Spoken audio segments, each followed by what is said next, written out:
নমস্কার। আজকের গল্প শ্রীনাথ বহুরূপী, লিখেছেন শরৎচন্দ্র চট্টোপাধ্যায়। সেদিনটা আমার খুব মনে পড়ে। সারাদিন অবিশ্রান্ত বৃষ্টি হয়েও শেষ হয়নি।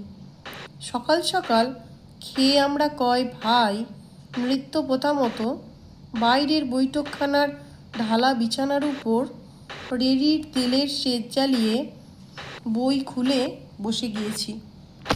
বাইরের বারান্দায় একদিকে পিসেমশাই ক্যাম্বিসের খাটের উপর শুয়ে তার শান্ত তন্দ্রাটুকু উপভোগ করছেন এবং অন্যদিকে বসে বৃদ্ধ রামকমল ভট্টাচার্য অন্ধকারে চোখ বুজে হুঁকোয় ধূমপান করছেন। সে রাত্রে ঘরের বাইরে ওই জমাট অন্ধকার এবং বারান্দায় তন্দ্রাভিভূত সেই দুজন বুড়ো। ভিতরে মৃদু দীপালোকের সামনে অধ্যয়নরত আমরা চারটি প্রাণী। আমার পিঠের কাছে একটা হুম শব্দ এবং সঙ্গে সঙ্গে ছোড়দা ও যতীনদার সমবেত আর্তকণ্ঠের গগনভেদী রই রই চিৎকার, উড়ে বাপরে, খেয়ে ফেললো রে! কিসে এদেরকে খেয়ে ফেললো আমি ঘাড় ফিরিয়ে দেখার আগেই মেজদা মুখ তুলে একটা বিকট শব্দ করে বিদ্যুৎ বেগে তার দুপা সামনে ছড়িয়ে দিয়ে সেজ উল্টিয়ে দিলেন। তখন সেই অন্ধকারের মধ্যে যেন দক্ষ বেঁধে গেল। ঠেলাঠেলি করে বের হতেই দেখি পিসেমশাই দুই ছেলেকে বগলে চেপে ধরে তার অপেক্ষায় তেজে চেঁচিয়ে বাড়ি ফাটিয়ে ফেলছেন। ছোড়দা যতীনদা বারংবার বলতে লাগলো, ভাল্লুক নয় বাবা, একটা নেকড়ে বাঘ। হুম করে লেজ গুটিয়ে পাপোশের উপর বসেছিল। তখন কেউ বা বিশ্বাস করলো, কেউ বা করলো না, কিন্তু সবাই ভয়চকিত নেত্রে চারিদিকে খুঁজতে লাগলো। আকস্মাৎ পালায়ন কিশোরী সিং ও বৈঠা বলেই এক লাফে একেবারে বারান্দার উপর। তারপর সেও এক ঠেলাঠেলি কাণ্ড। এতগুলি লোক সবাই একসঙ্গে বারান্দায় উঠতে চায়, কারও মুহূর্ত বিলম্ব সয় না। উঠোনের এক প্রান্তে একটা ডালিম গাছ ছিল। দেখা গেল তারই ঝোপের মধ্যে বসে একটি জানোয়ার, বাঘের মতোই বটে।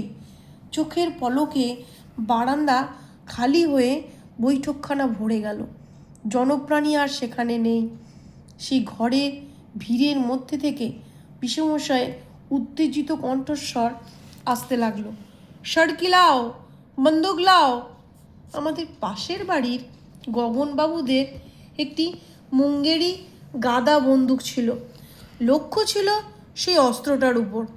লাও তো বটে, কিন্তু আনে কে? ডালিম গাছটা যে দরজার কাছে এবং তার নিচে যে বাঘ বসে। হিন্দুস্তানিরা সাড়া দেয় না। তামাশা দেখতে যারা ঢুকেছিল তারা নিস্তব্ধ। এমনই বিপদের সময় হঠাৎ কোথা থেকে ইন্দ্র এসে উপস্থিত। সে বোধ করে সম্মুখে রাস্তা দিয়ে চলছিল। হাঙ্গামা শুনে এ বাড়ি ঢুকেছে। নিমেষে শত কণ্ঠে চিৎকার করে উঠল, ওরে বাঘ বাঘ, পালিয়ে আয় রে ছোড়া, পালিয়ে আয়!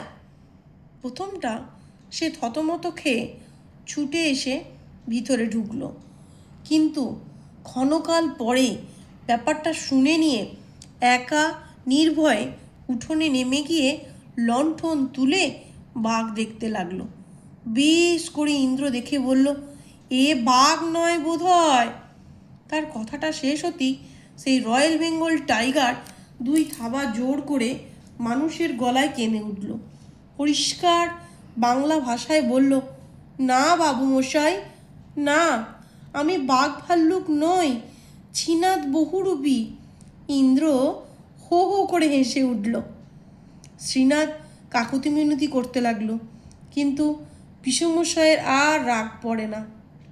পিসিমা নিজে উপর থেকে বললেন, তোমাদের ভাগ্যি ভালো যে সত্যিকারের বাঘ ভাল্লুক বের হয়নি।